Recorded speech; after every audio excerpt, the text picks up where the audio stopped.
Hi guys, good morning. Welcome back to another blog. और आज हम लोग जा रहे हैं महाकुंभ स्नान करने के लिए।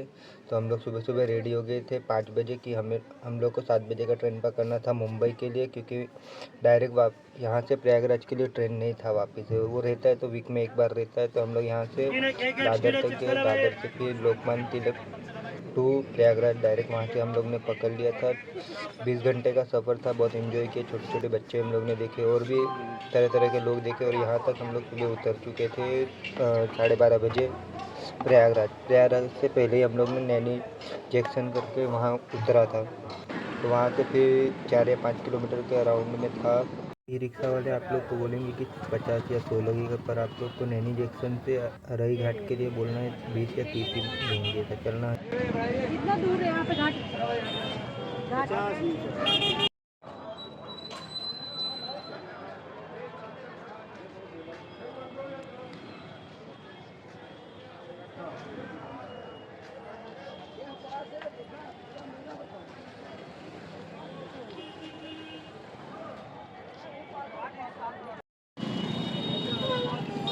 यहाँ से हम लोग सामने का नज़ारा देख के चौंक गए थे कि सच्चे में हम लोग महाकुंभ में आ चुके हैं। तो सामने जहाँ से मैं उतर रहा हूँ वहाँ से सामने संगम, त्रिवेणी संगम का नज़ारा दिख रहा था।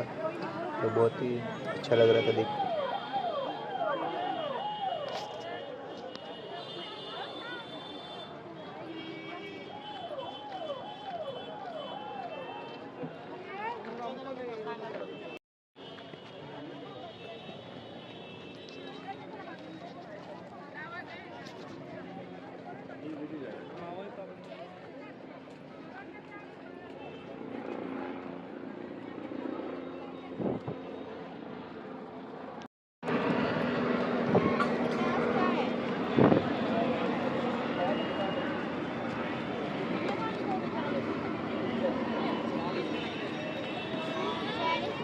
और जो सेक्टर में हम लोग ने स्नान किया था वो सेक्टर का नंबर था 1 2 3 4 5 ऐसा। और वो देखो कुछ दिखाता हूँ।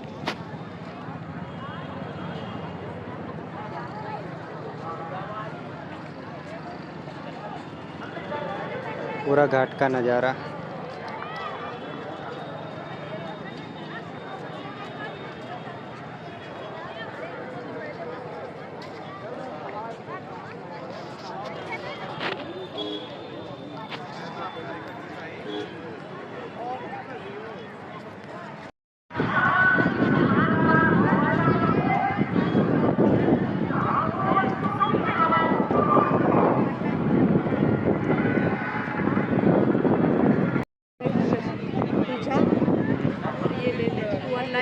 क्या क्या तो तू नहीं चलेगा? मैं यहाँ पे खड़ी रहती हूँ सब कुछ लेके, फिर तू खड़ा रहना, हम दोनों वहाँ बैठना। हाँ तो रुको, चलना तो उधर ही चलना।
यहाँ से लेके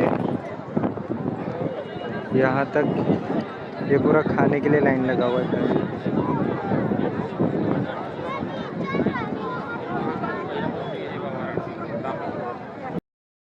अभी हम लोग अरई घाट पार करके हम लोग जा रहे थे सेक्टर 23 24 25 में।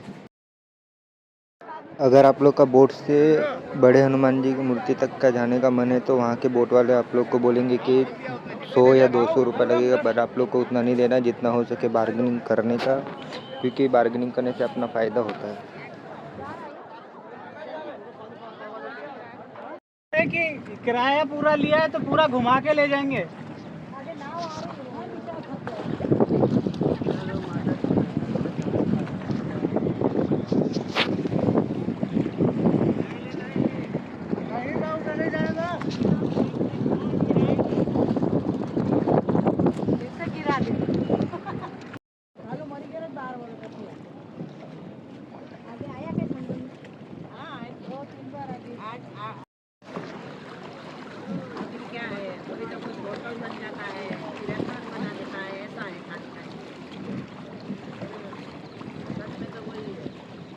तो एक तो लेटे हुए हनुमान जी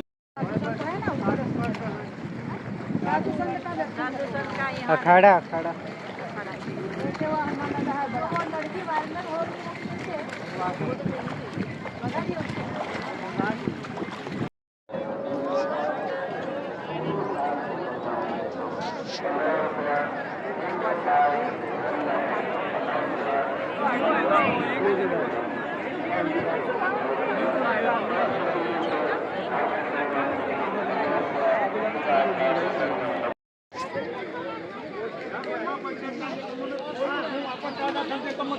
जो नाव से अभी हम लोग ने महल देखा था वो वहाँ पे है सीता माता का आशीर्वाद। तो यहाँ पे हम लोग घूमने आए हैं अभी थोड़ी देर के लिए। यहाँ पे ये लाइन लगी है हनुमान मंदिर के लिए पूरा।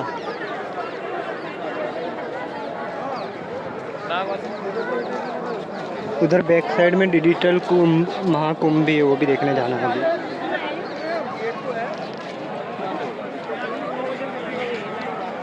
जय श्री राम। ये है बड़े हनुमान जी की मूर्ति जिसके लिए हम लोग इतने देर लाइन में खड़े रह के आए थे।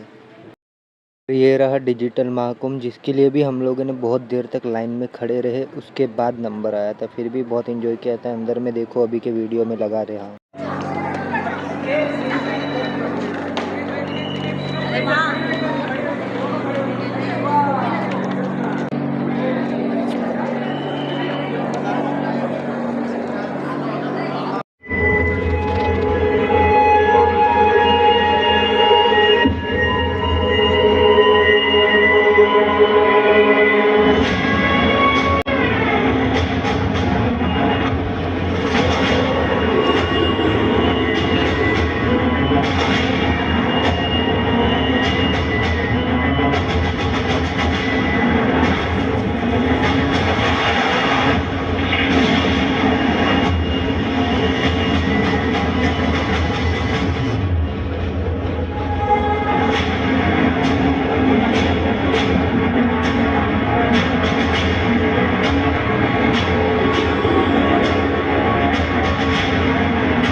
ओम नमः शिवाय।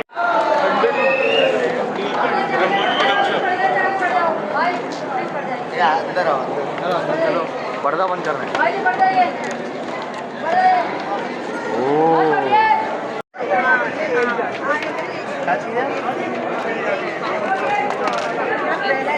एक के साथ एक का अटैच, एक नीचे एक ऊपर एक। सही बात।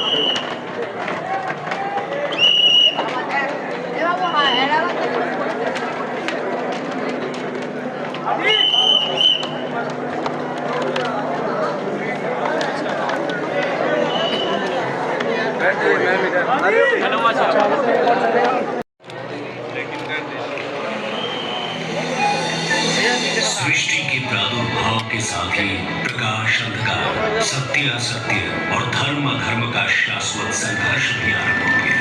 ये कथा भी ऐसी ही एक संघर्ष की है जिसने एक मूल धन्य परंपरा को जन्म दिया। एक दिवस पृथ्वी पर विचरण करते समय महर्षि दुर्वासा को एक दिव्य पुष्प माला प्राप्त हुई। सुवासित माला को देव योग्य जान वे उसे स्वर्गाधिपति इंद्र के पास ले गए। हे सुरपति, ये दुर्लभ माला मैं आपको भेंट करता हूँ। इसे मेरा आशीर्वाद समझकर सहेज कर रखें। परंतु इंद्र महर्षि के आशीष का मान न कर सके और अहंकार के प्रमाद में उन्होंने वो माला ऐरावत के मस्तक पर रख दी। पुष्प गंध से असहज ऐरावत ने माला धरती पर नहीं दी। दम्भी इंद्र, मेरा ऐसा घोर अपमान, जिस धन ऐश्वर्य पर तुम इतना इतराते हो, मैं वही तुमसे छीन लूंगा। मैं इसी क्षण तुम्हें और तुम्हारे लोग को श्रीहीन होने का श्राप देता हूं। एवमस्तु। ऋषि श्राप के प्रभाव से देवताओं का वैभव छीन गया। तीनों लोगों में हाहाकार मच गया।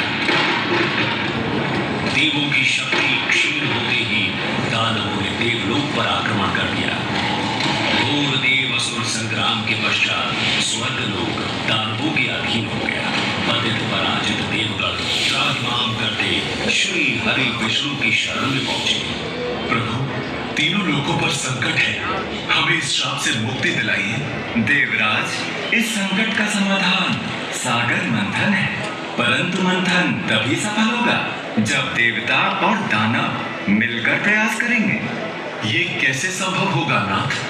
सृष्टि के कल्याण हेतु इन दो परस्पर शक्तियों को साथ आना ही होगा।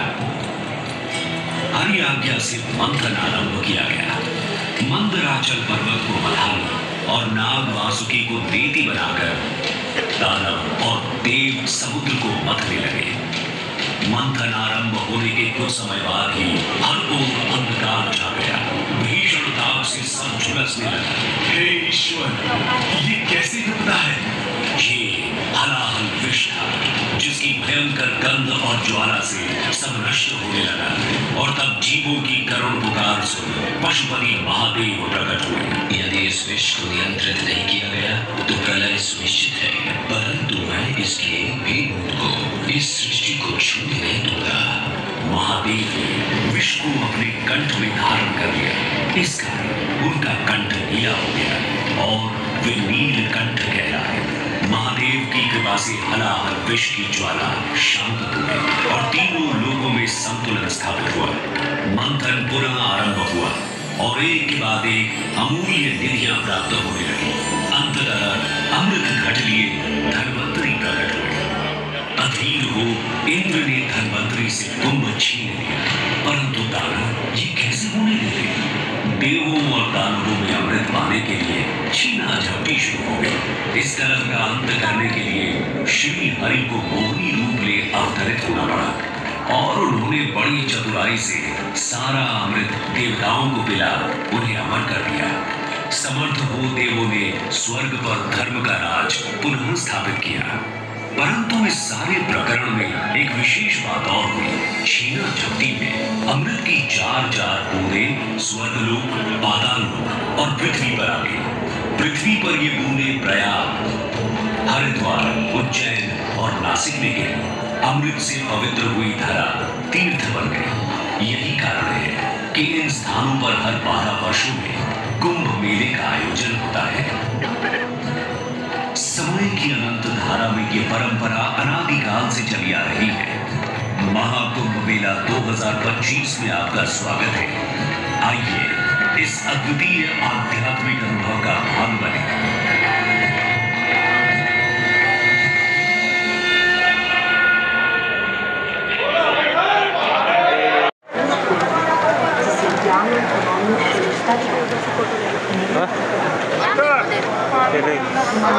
चल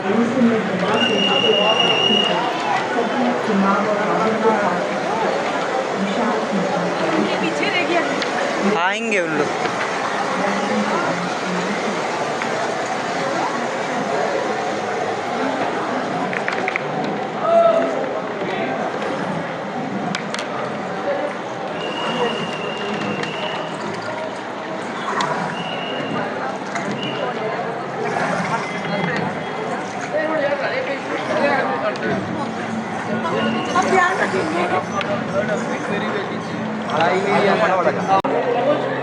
अपनी आत्मा को ब्रह्मांड से जोड़ने के लिए अपने अंदर और बाह्य के ब्रह्मांड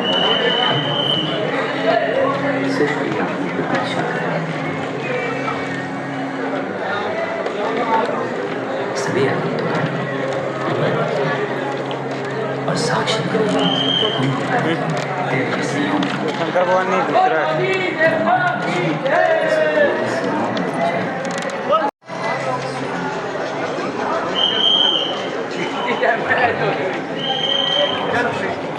जो समय के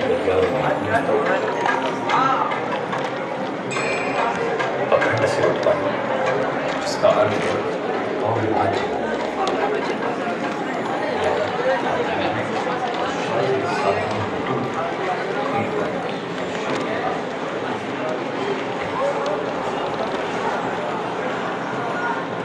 आदि शंकराचार्य ने साधु संतों को सेवित साधु के सिद्धांतों की रक्षा